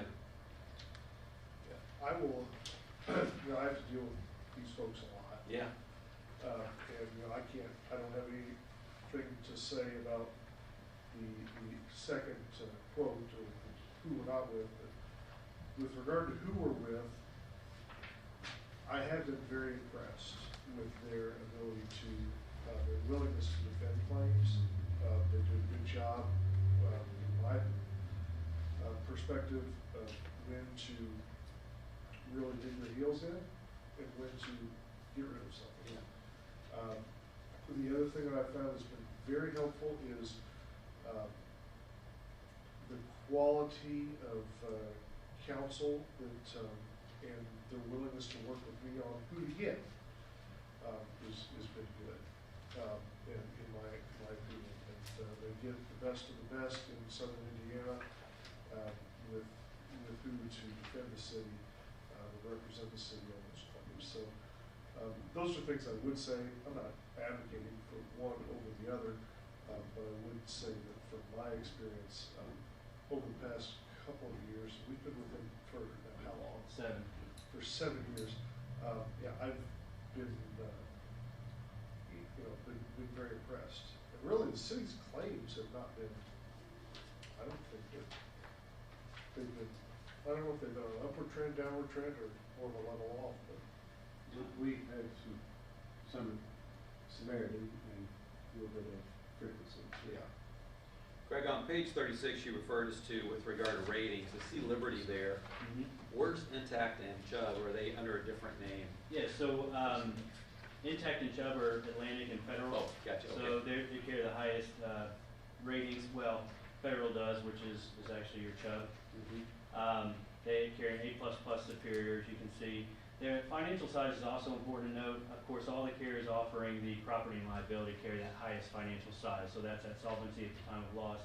And they're all admitted carriers in the state of Indiana, so we're not working with any non-admitted carriers, which would be the surplus. All the insurance companies have other companies in their offerings, so when you see Atlantic Specialty, that's Intact, exactly what Greg was saying, and then Okay.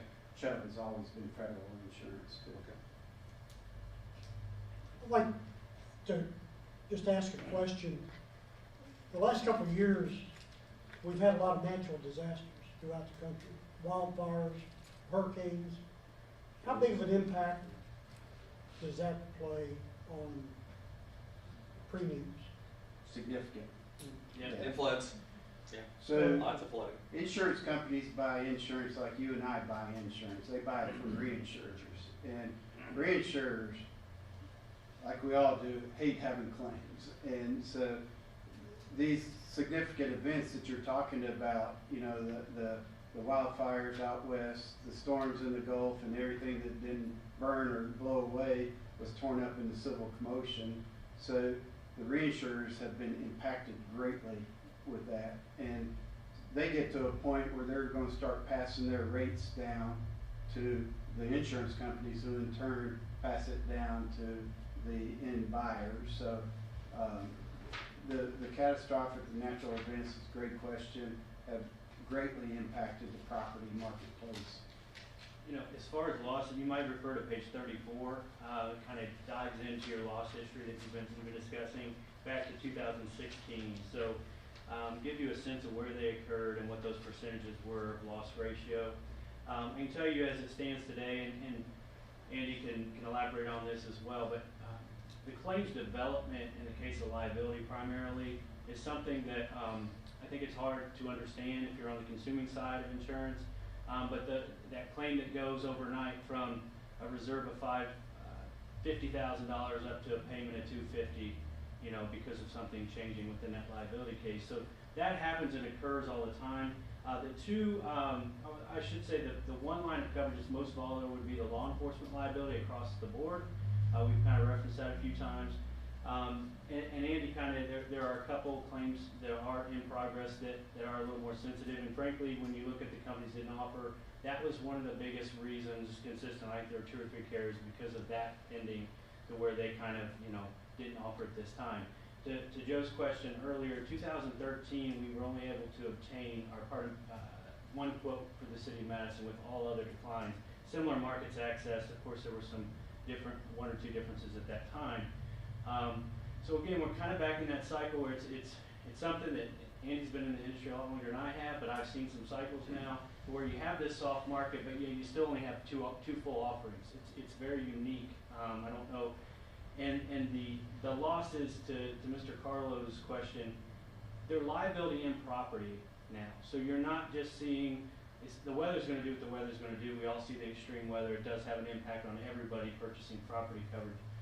The liability is now there too with the frequency of lawsuits and so forth, what the city is inevitably going to be pulled into. You mentioned the city's very active. When the city's active, that's going to inherently increase the exposure. So the exposure list that Andy was referencing is right above that. I think that's important to note at this point too. So property values, for example, are up 7% on the whole. So those rates are not necessarily just rate increases. It's increased exposure too. So you can kind of see that, how that breaks out by line. So there's so many variables that go into how an insurance carrier is rating and putting everything on paper. What are we seeing kind of across the board from just a general increase in premiums? I mean, what are you seeing? Andy, I don't know if you can. Yeah, so it goes back to what I was initially saying, that the public entity space right now is kind of in this vortex. I mean, it's completely out of, schools even, or construction, as I mentioned earlier. And, your standard rate increase there with a risk that has had good loss ratio, probably 7, 8, maybe 10%. Most of that being driven by property.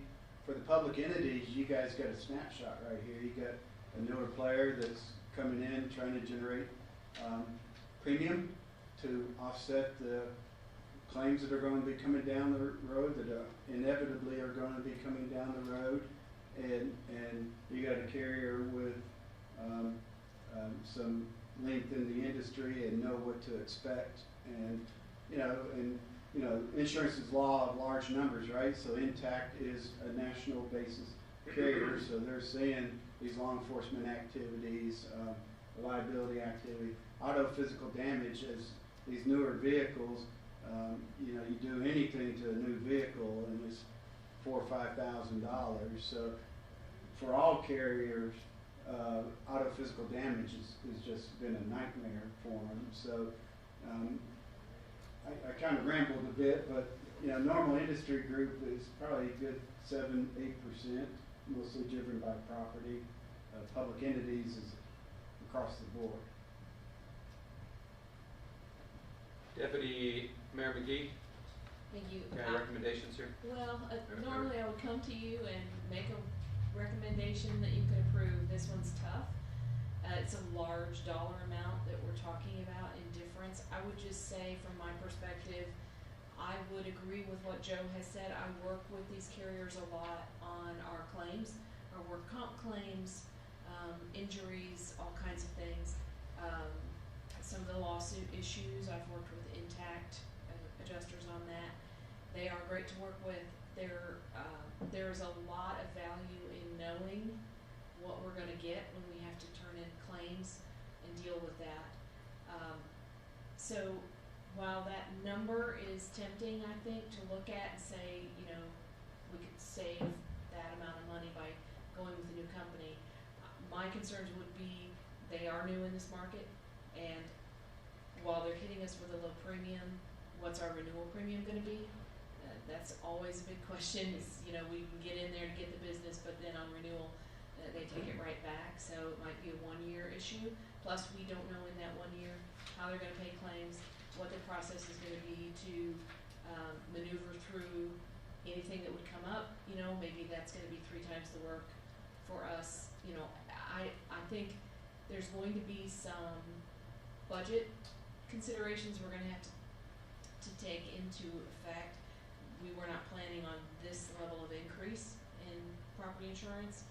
I can work around that, and we might have to go to council and add some money if you choose to go with the current carrier.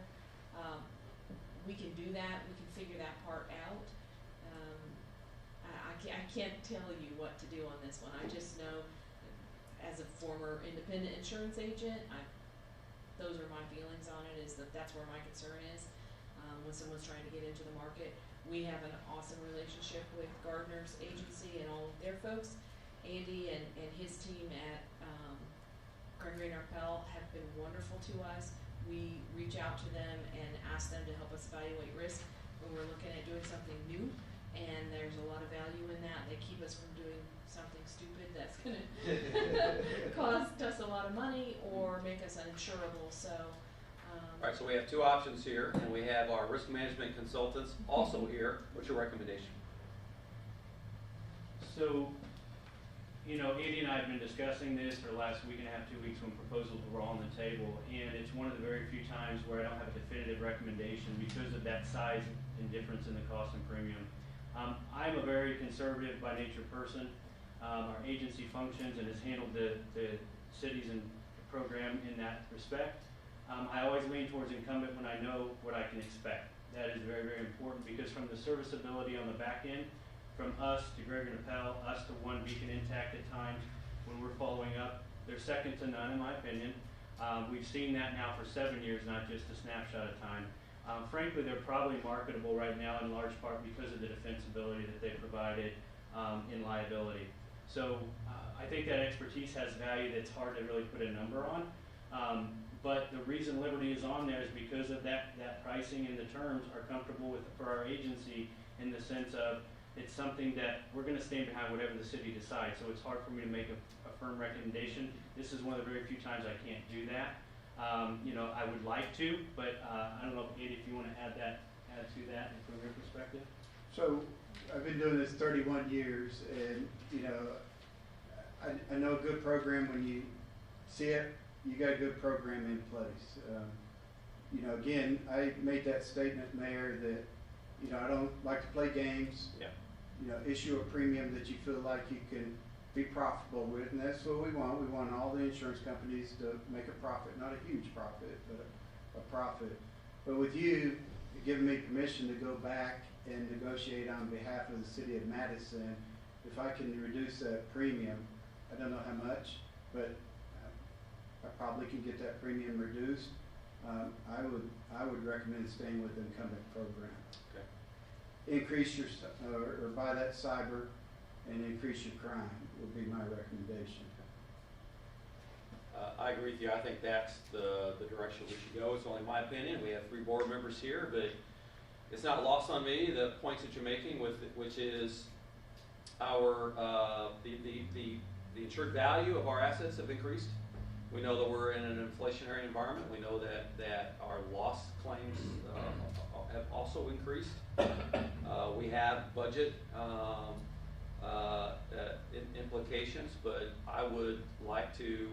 I think there's also value in this relationship that we have because, as Joe and myself and many and others have worked with you and the insurance companies, the outcome has always been good.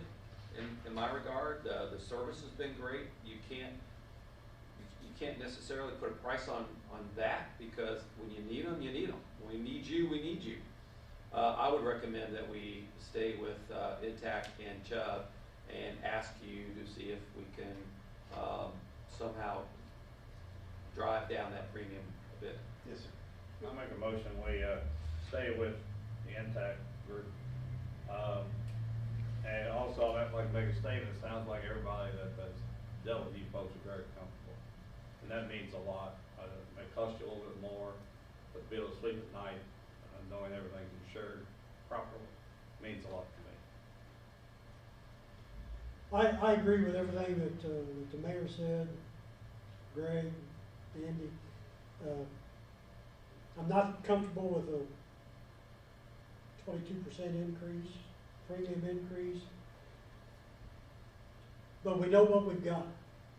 We've had them for several years. Joe's comments, Mindy's comments about easy to work with. We know what we got. If we change, it's going to be new. It could be just as good or better, but we don't know that. You know, the other thing, Dave, I think you could kind of talk about this because you've been on the board a long time.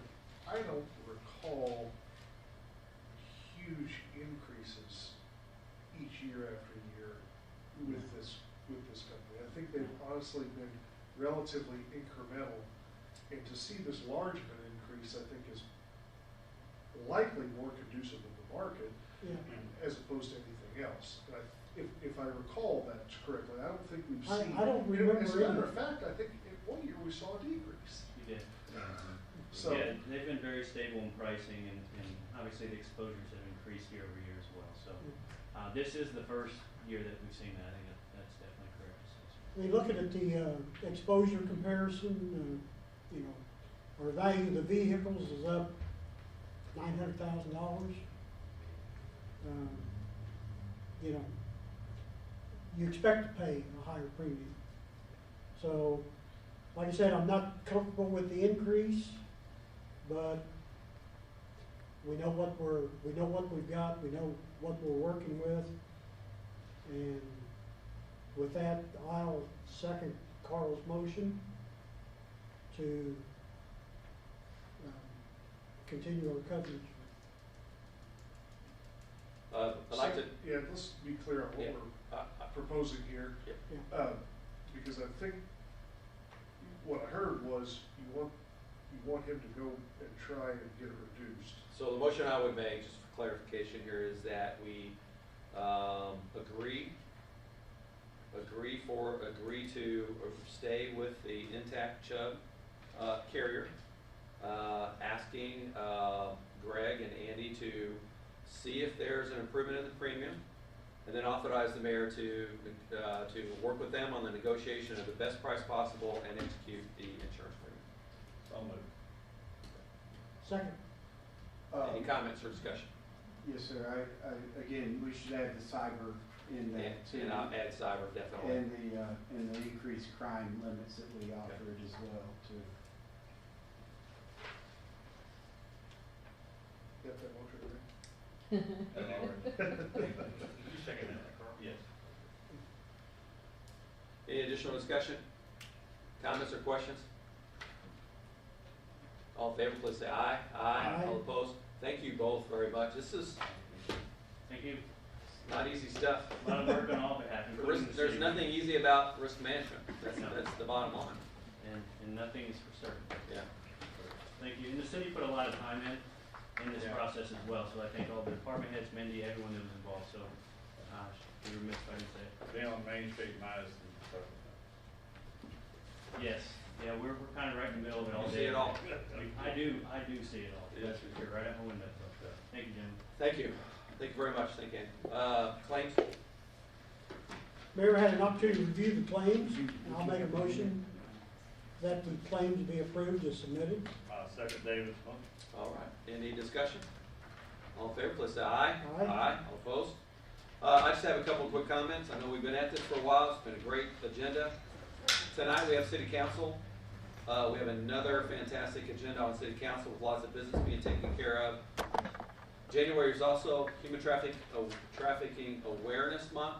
We'll be making a presentation by Chief Wallace for Madison Police Department and other community law enforcement's efforts to stem human trafficking in our community. And you would be surprised at how prevalent it is across the state. And then lastly, our superintendent of utilities is not here right now, but we're continuing to work on our clean water project and our stormwater management project. And hopefully at the next meeting, we'll have some rate recommendations for the Board of Public Works and Safety to consider. But we're continuing to refine both of those things. Mayor, I'd like to commend the city for the work to get the old shopping center on Michigan Road, corner of Michigan Road and Country Drive, to get it cleaned up. Looks a whole lot better. Looking toward the future, maybe something could be developed there. So going forward. So. That is probably the largest parcel within the city limits for development, and we are continuing to be, as you know, under contract to buy that parcel and work with developers. Keeping that property clean or getting it clean is going to be a catalyst for more good things to come up there. And then also tonight's council meeting, our new economic development director, Tony Stein, is going to give an update on the status of our economic development priorities. So what's going on. It's going to be looking at, I've had several comments, the grocery store downtown. Absolutely. Very good. He's going to give an update on both of those tonight. Okay. All right, that's all I have. I'll keep my comments brief. Anybody would like to approach Mayor's office and Board of Public Works, please come to the podium, identify yourself, and time for public comment.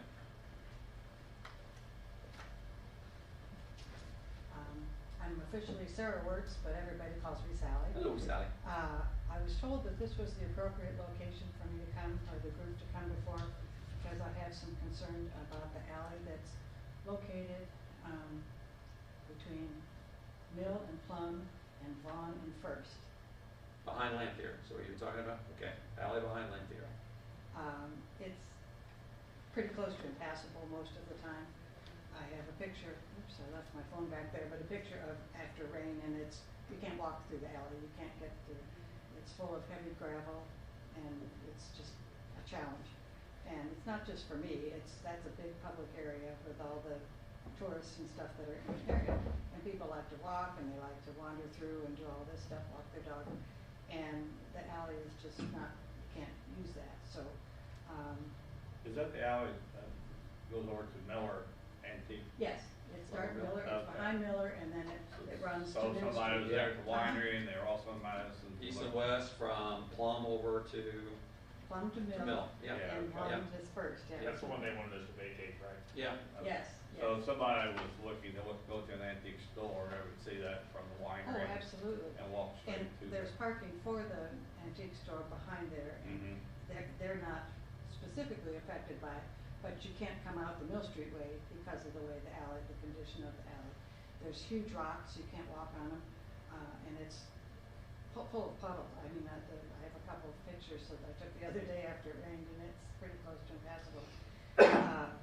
A serviceable alley, which is what I'm hoping you guys can help make happen, would enhance the usage of the area for the public that lives there and for the people that come, the travelers and whatnot that like to walk, and would also provide a better, safer alley for fire and law enforcement, because right now I'm not sure that either a fire truck or a police car would want to drive on these huge lumpy things, and there's all these waters, it's just a mess.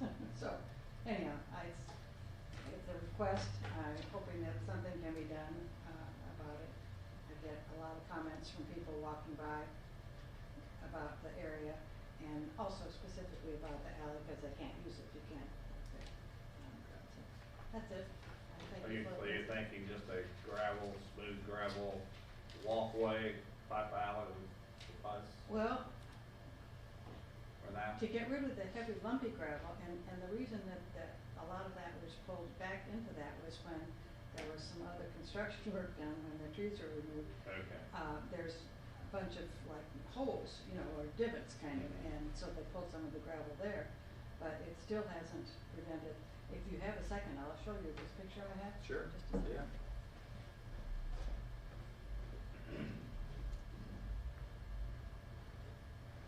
Bring it up, I forgot.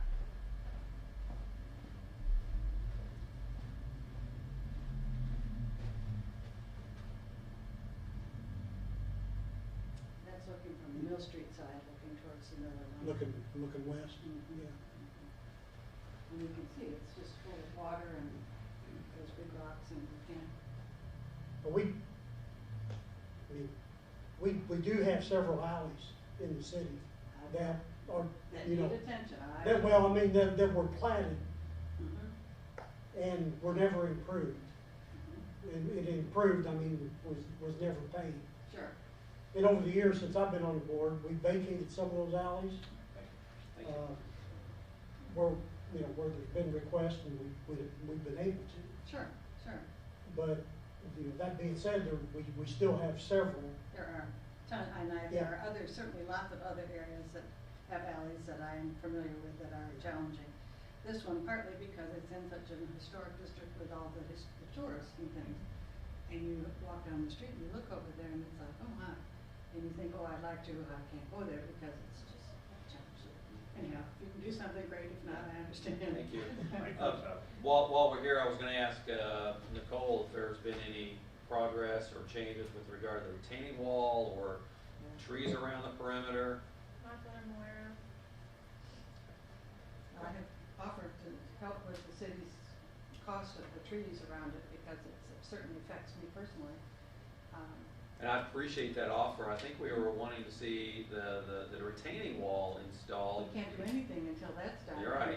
Each time there's a storm of any sort, the whole, particularly from the First Street side, which is the one I'm most familiar with, is deteriorating a great deal. And the other day, my dog walked kind of to the end and it's like, I'm afraid he's gonna collect because it's. Right.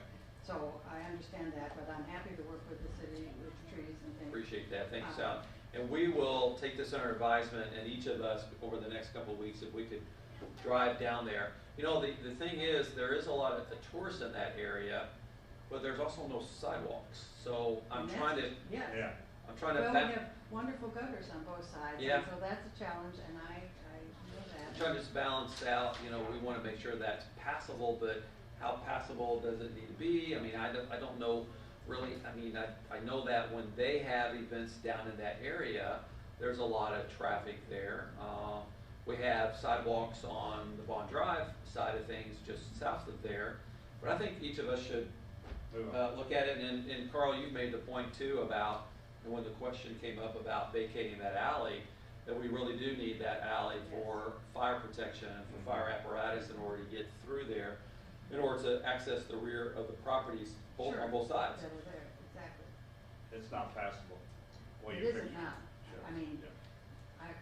I wouldn't drive, I have a four-wheel drive, I would, I mean, you could, but it's not something that you would choose to do. And the fire truck, and then the fire people trying to, with the hoses and such, it would be a terrible problem. So- Yeah, I'm not happy with where we've landed, frankly, of the pit being dug out and all the trees being damaged such that they had to be removed, and, you know, the controversy over the alley and what that corner looks like. I sure hope the right amount of investments being made to kind of put things back and make it a safer corner. I have hopes for that. The owners have been before the historic board and received approval for a retaining wall. That's very, very positive. Things just take longer than probably any of us hope they would. I'm ready now, and Yeah. it's not happening yet. Yeah. but Thank you. Thank you so much, Sal. Thank you. Anybody else? Comments, questions? Make the motion, we adjourn. I'll second that motion. All in favor, please say aye. Aye. Thank you. Thank you very much.